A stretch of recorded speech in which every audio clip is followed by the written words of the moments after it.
ทุกคนสวัสดีสบายดีวันนี้ปาวังสภาทุกคนมาเบิงเฮิร์นเผาไตลื้อเนาะเผาไตลื้ออยู่ที่สุนบทหรือว่าบ้านนอกของ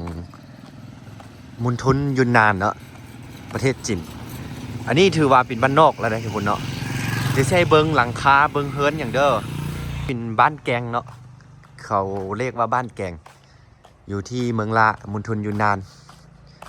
หลังคาบ้านเฮือนจะเป็นแบบนี้เนาะนี่จะมีเอกลักษณ์เป็นแบบนี้จะคล้ายๆกับซุงเฮือนลาวจะคล้ายๆกับซุงเฮือนในลาวเนาะแล้วก็ส่วนมากส่วนหลายอาจจะเป็นหลังคาที่แบบจะคล้ายๆคือกันหลังคาคล้ายๆคือกันหลังคาจะประมาณแบบนี้เนาะทุกคน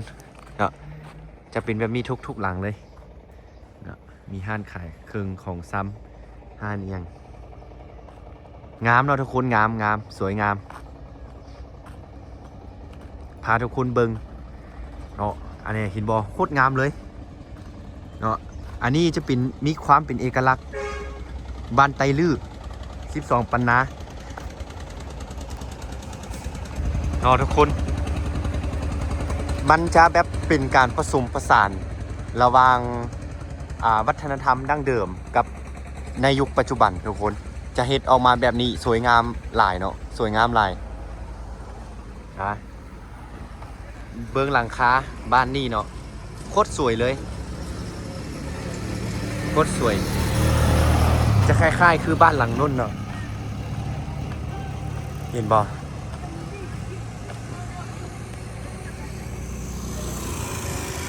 อันนี้เขาเจ้าจะขายพัก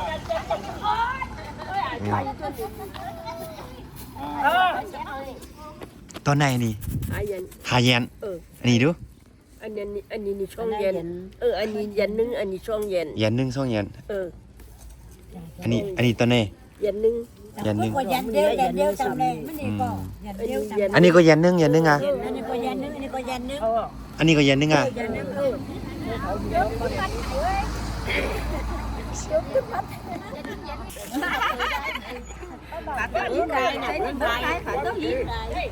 นี่ราคาหนึ่งเยน1 หยวนเนาะ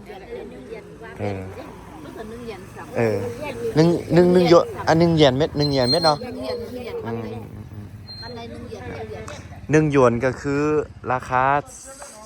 3,000 กีบเนาะหรือว่าเงินบาทไทยก็คือประมาณ5 บาทเนาะประมาณ5 บาทนี่แหละประมาณ5 บาทมัดละ5 บาทนะทุกคนเมื่อตะกี้นะมัดละ5 บาทเห็นบ่เฮิร์นโคตรงามเลยงามอีหลีเนาะทุกคนโอ้โหอันนี้ก็จะเป็นบ้านคุณมีรถมาคุณมีสตังค์น้อยนึงคุณมีเงินน้อยนึงก็จะเป็นประมาณนี้แหละทุกคนเนาะสวยงามหลายเนาะแบบนี้เมิดหลังคานะมันคล้ายๆครับคือกันเนาะมันจะเป็นอันนี้จะเป็นเขาเฮ็ดแบบทันสมัยเนาะจะเป็นการก่อเอาแต่ว่าบางหลังนะจะเป็นบ้านไม้อยู่จะเป็นแบบเสาไม้เนาะอันนี้จะเป็นเสาคอนกรีตละอันนี้จะเป็นเสาไม้อันนี้จะเป็นเสาไม้ทุกคนอาหารก็ถูกเนาะอาหารก็ถูกอยู่แถวนี้เห็นปะเอาเล็กเฮ็ดเมื่อก่อนก็จะเป็นไม้มดกำลังสร้างพัฒนาหลายอันนี้คือสุนบทคือบ้านนอกแถวบ้านนอกนะแน่ใจว่าประเทศไทยจะเป็นแบบนี้บอสุนบทของประเทศไทยหรือว่าบ้านนอกของประเทศไทยเนาะ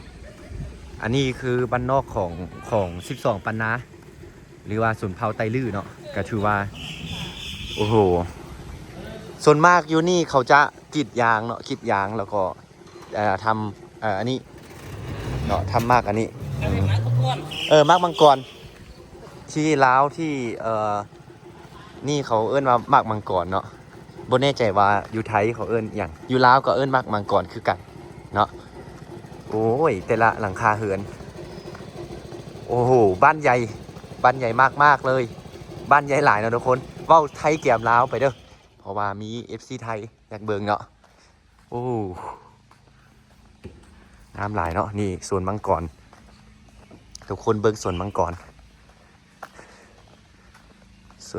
อันนี้เนาะสวนมังกร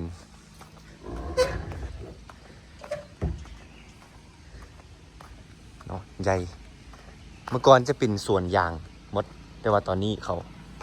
เป็นสวนมังกรครับ